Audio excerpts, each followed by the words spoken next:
Okay, so last Halloween season I made this jacket. Patchwork, mostly Halloween prints from my cloth stash. This Halloween season I have been organizing my cloth stash, and while I did not go into it thinking I would make another Halloween patchwork project, the amount of fabric I have crammed into my small yardage storage space has convinced me that it would be a good time to make another Halloween patchwork project.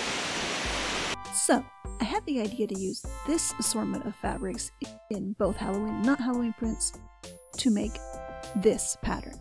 McCall's It's So Simple 9603, which is exactly the same as KwikSew 4138.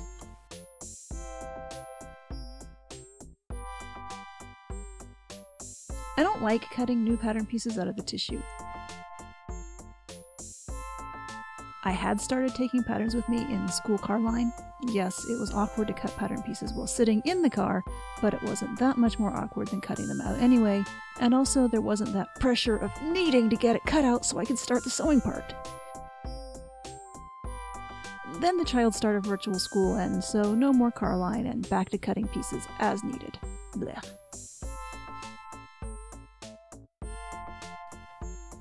I did some ugly math and figured out that I need 81 6-inch square patches. This completely forgot about compensating for the back seam, but I made it work.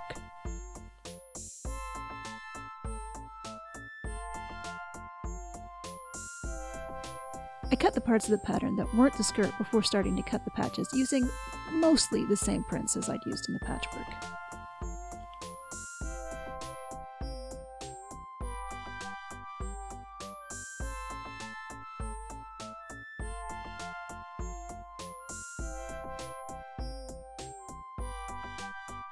I'll spare you the shots of cutting out all the patches, but here you can see the prints I used.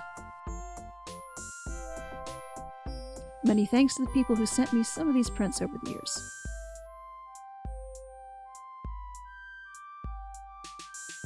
I love getting inspiration from materials, and this project was definitely inspired by what I already had.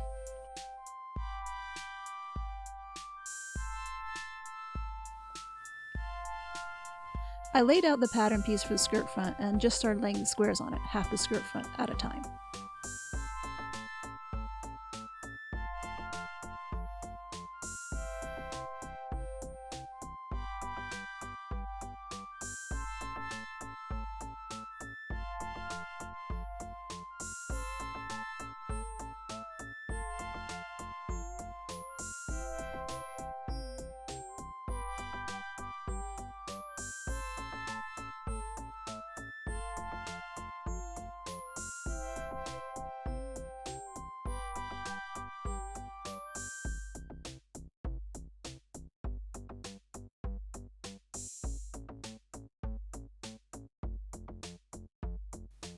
At this point I was having doubts, but I fine-tuned things once I got the whole skirt front laid out.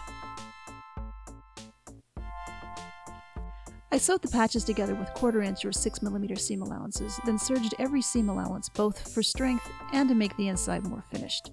And then I top stitched through all layers next to every seam. I thought I'd recorded the entire process, but I accidentally sent from the camera for the non-serger shots. So,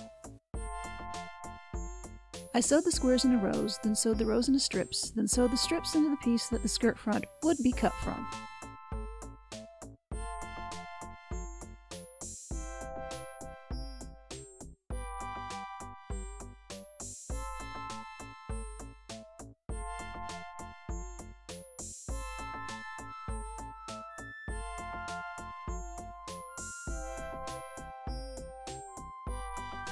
Then I repeated everything for the back halves of the skirt.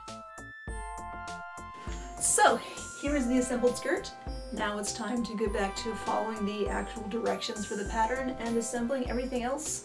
I'm not going to document that on video because hopefully it will be very, very straightforward. And so the next thing you should see in this video is me modeling the finished item.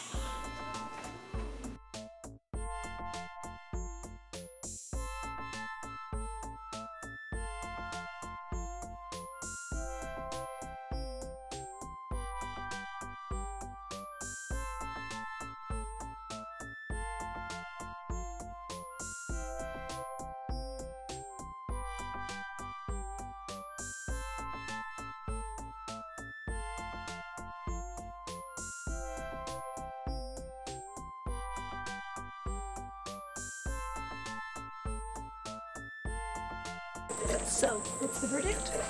I like it. I will probably make it again without doing all the patchwork. And spider. And I hope you enjoyed watching it. I hope if you want to make something like this yourself that you share the result with me.